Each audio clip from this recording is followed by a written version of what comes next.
What's up, everybody? Hey, Adam and I recently went out to the jetty. Well, recently, it's been a few months ago actually, and I had a memory card on one of my cameras that ended up with a bunch of corrupt files. I couldn't download them, and so I didn't end up with very much footage. But instead of just deleting all of it and starting over, I thought, well, maybe this would be a good time to make a how-to video. Kind of show you guys the method that we were using while we were out there fishing. It wasn't a stellar day of fishing. The conditions were kind of wrong, and you know, it was really bright out with the sun. The tide was kind of not exactly the best tide for fishing.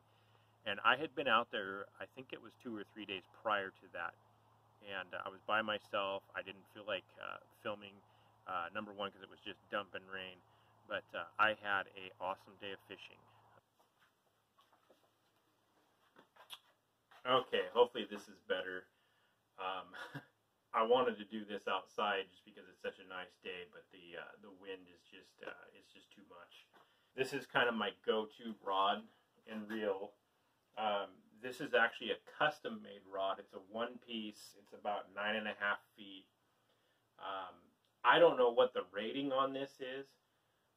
Just because it was custom made, there's no stamping on it. My cousin built this, but it's a really effective rod out there. It's kind of more of like a salmon-sized rod. It's got a lot of backbone down in here, but the tip is pretty sensitive.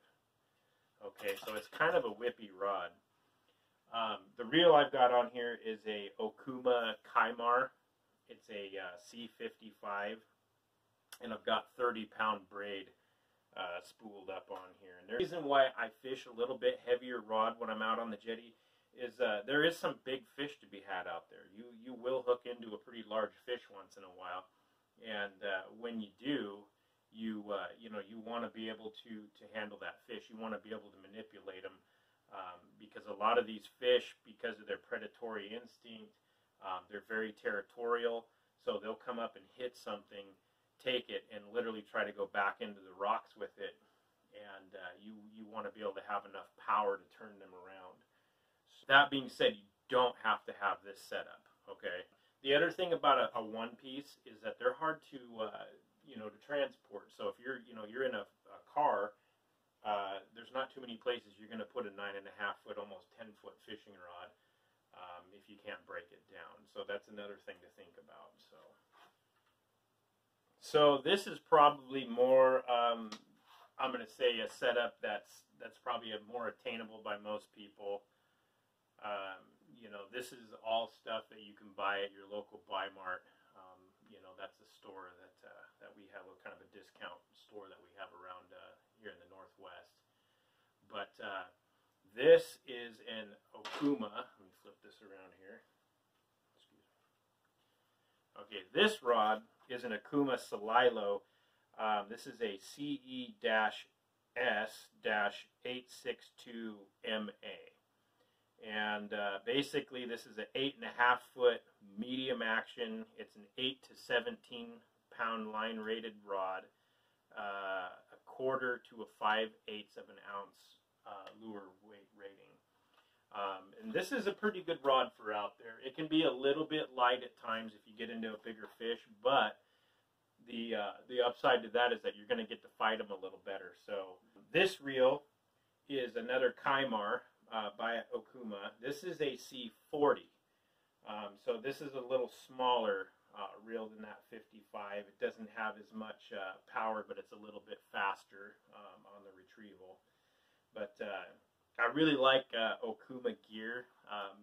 Just especially the reels, I feel like you get a lot of bang for your buck. These are like a $40 reel. This rod, I want to say, was around $60. I probably bought it when there was a sale or something like that. But it is a 2-piece, and so it'll break down, and you can collapse it down, put it in the back, in the trunk of your car or whatever. So that's another thing to think about if you're going to go out and buy a rod, is make sure that you have a way to carry it. So anyhow, let's get on to the meat and potatoes here. So this rig that I like to fish is a setup I use for fishing bait. Fishing sand shrimp, ghost shrimp, whatever you want to call them. You can actually use frozen shrimp from, the store. You go back and get the bag of the frozen shrimp. I don't find that it works quite as good. I think the sand shrimp, that's what these fish are eating normally. So they really, really club onto those, especially the greenling. If you want to catch greenling, use sand shrimp. But this outfit that I'm rigging up here is meant to be used in a way that it doesn't snag up nearly as much, I've found, and it makes it easy to change your gear out. One of the things about fishing out on the jetties, you're going to break a lot of gear off. You're going to get snagged up, hung up. It's super frustrating, especially when you're starting out, because you don't quite have that feel. You're not used to feeling that bump when you get hung up in the rocks, and so you're just get over it. You're gonna break a lot of gear off. It's just how it is out there. So this is a 1/2 ounce bullet style sinker. Okay, you don't have to have exactly a 1/2 ounce. That's gonna change depending on conditions. So sometimes you're gonna be fishing 3/8 of an ounce. Sometimes you're going to fish 5/8 or 3/4, or sometimes you might even have to put 2 of these on. Sometimes you'll have to put them, back to back. Let's see here. Sometimes you'll want to put them back to back, like that. When you're getting down, when you need to fish a lot rougher water. Because the conditions change out there all the time. Sometimes it's pretty calm, and sometimes it can be a real booger. So anyhow, remember that pointy side up towards your fishing rod. So you'll string it through just like that. Oops, I'm going to drop it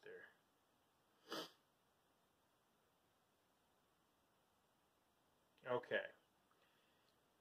So once that's strung on there, this next part is kind of important, and I like to use a little bit bigger snap swivel, okay?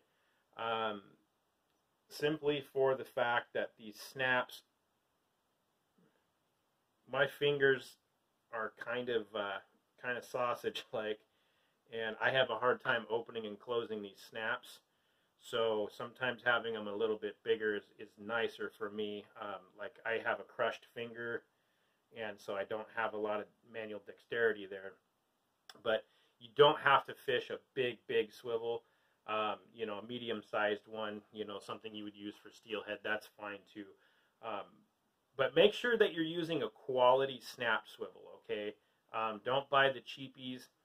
Because what will happen is that these snaps will actually get pulled off when you hook into a decent sized fish, and they'll break off and you'll lose that fish, and it gets really frustrating. So anyhow, take your snap swivel, and on the barrel side with the snap hanging down, thread your line, your main line, after you put your weight on, thread it through, and I'm going to make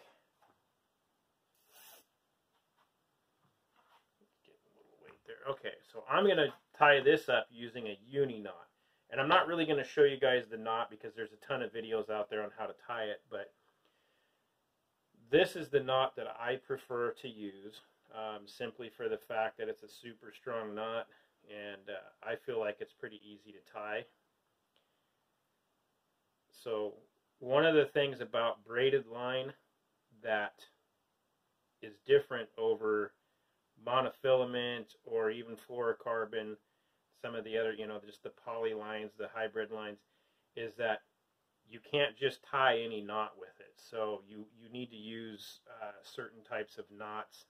I find that this Uni Knot and a polymer knot are probably the two that I use the most when using braided line. There's some others out there, but they're a little more difficult and time consuming to tie. Anyhow, cinch that down on your snap swivel, And that tag end, it's really not that important, you know, but you should, you know, you can trim it off. You leave a little bit on there. It's not a big deal. These fish are definitely not leader shy when you're out there.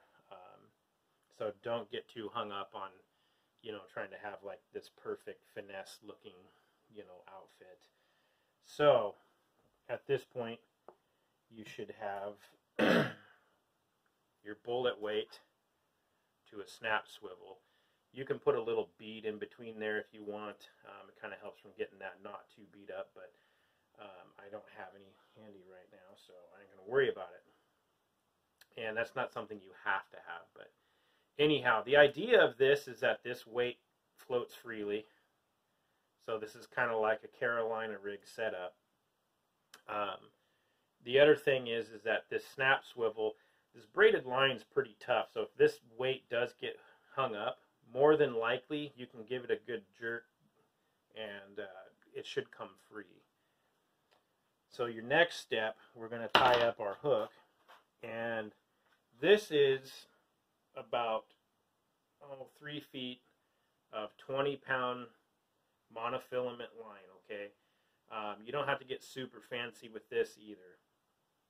Spend your money on your hooks and your swivels. Buy quality hooks and swivels. So the line here is Maxima. I think this is ultra green. It might be chameleon.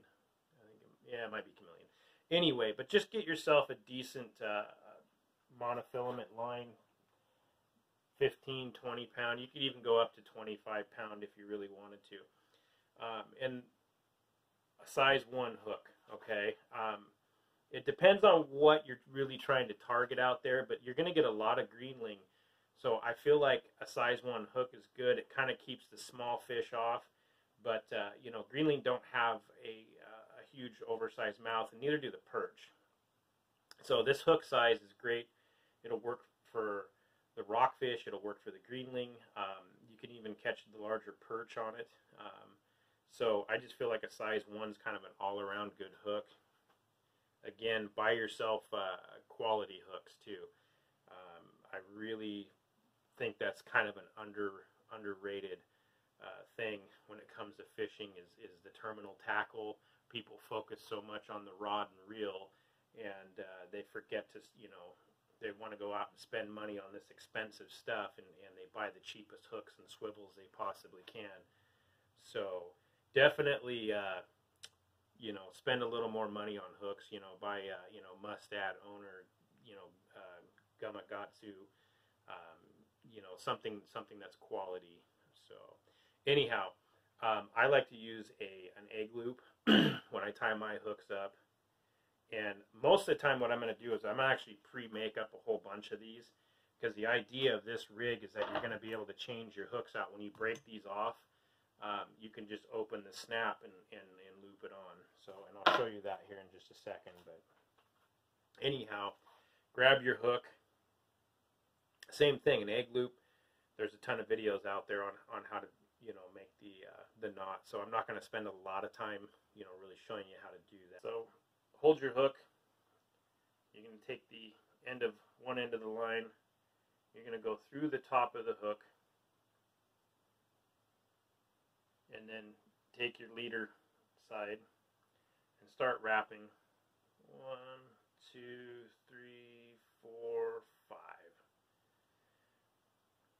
You can do more than that, but for what I'm using it for, I don't really need it. So take the opposite end of your leader. And let me get my thumb out of the way here. You're going to go back through the eye of the hook the opposite way. Pull a little line through. And then take the line that you were wrapping and wrap it about 5 more times. You got to kind of hold that loop up here on the shank of the hook. You got to hold all this together. Give it a little lube, a little spit, and pull that line and just suck that up tight.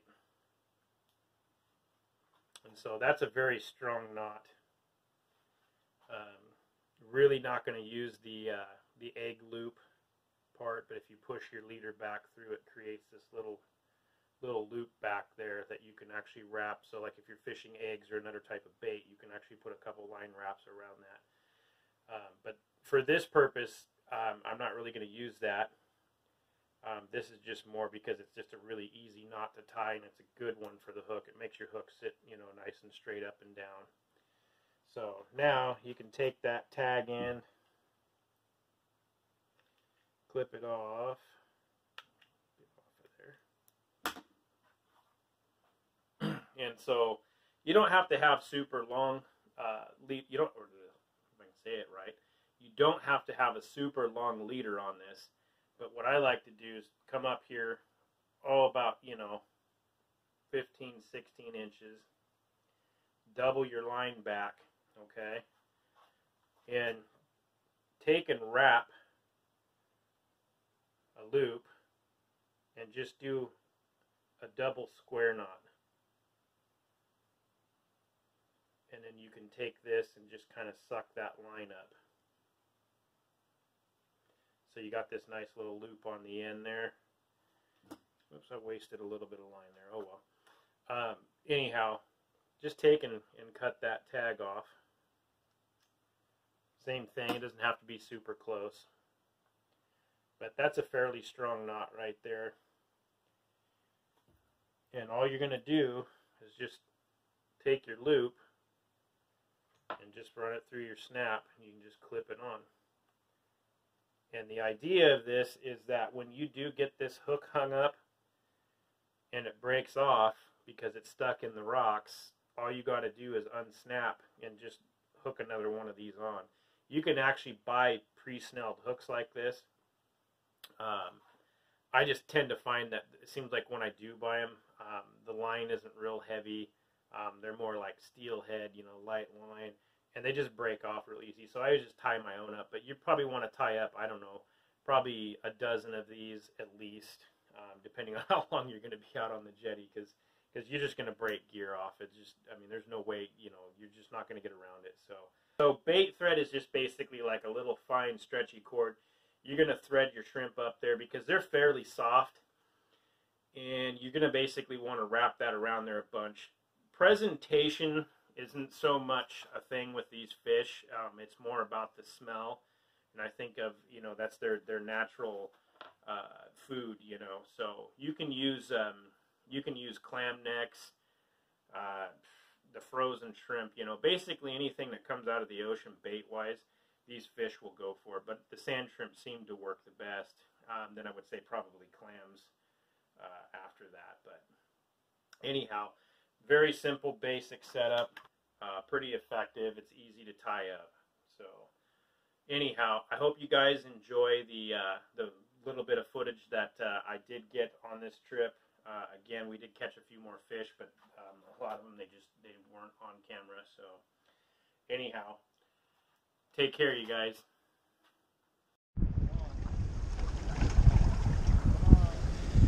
What's Adam got? Don't let him get in the rocks. Tighten that drag up if you have to.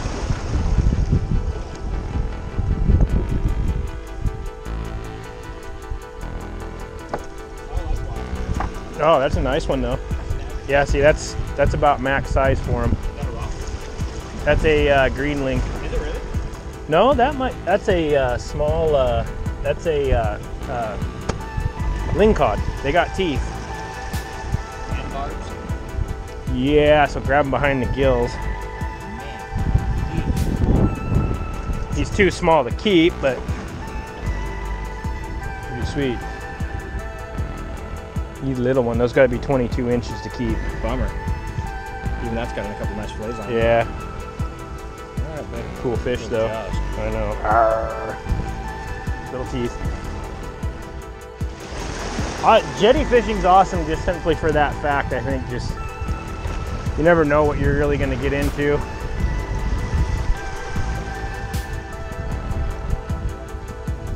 Yeah.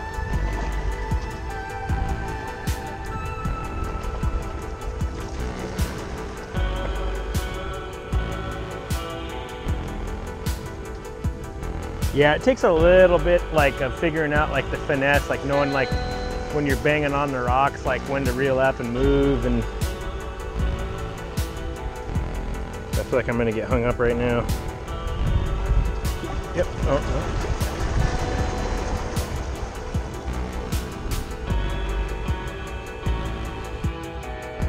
Yep. It's a little on the small side, but not bad. Yeah. It's up to you. Yep.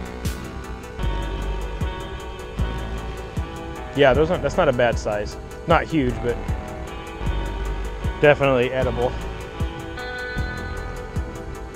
Let's keep ourselves for these things, 7 inches. Like I don't like to keep them on like under 10 inches. I mean, he's right there. That's about the size of that one I kept the other day. Yeah, it's 7, so that's about 10. Yeah, I mean that's an edible size. Okay, all right. So I'd maybe keep him, see where we go. You know, that way we get a few at least. All right. Yeah. You want I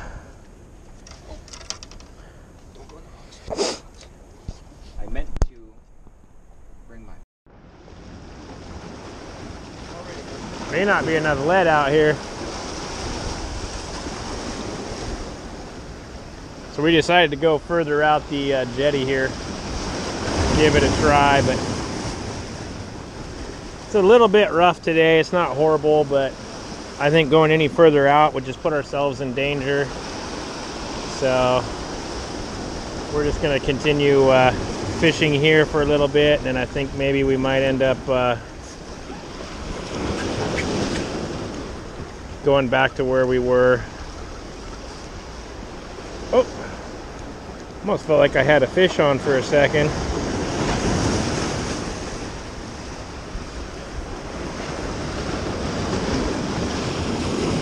It's a lot more treacherous out here the further out you go.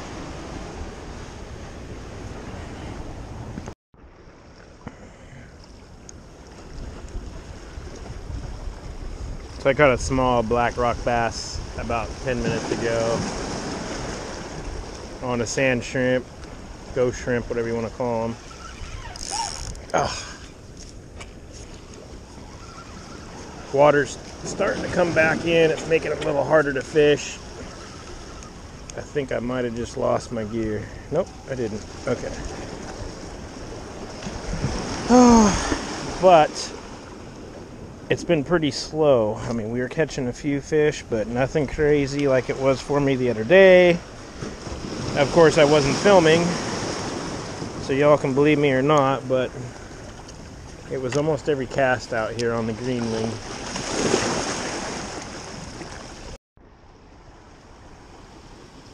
So that's my second rockfish today.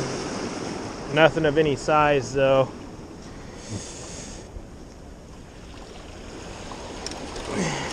They're just little turkeys.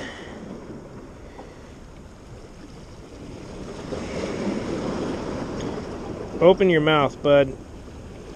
There we go. Get that out of there for you. Pretty little fish, but just not big enough to keep.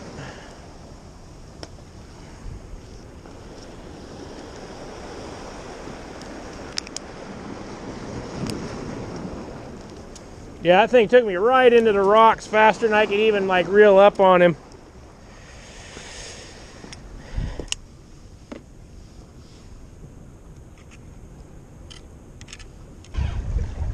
God, I'm stuck again. That felt like I lost my hook. Oh wow, I am lucky.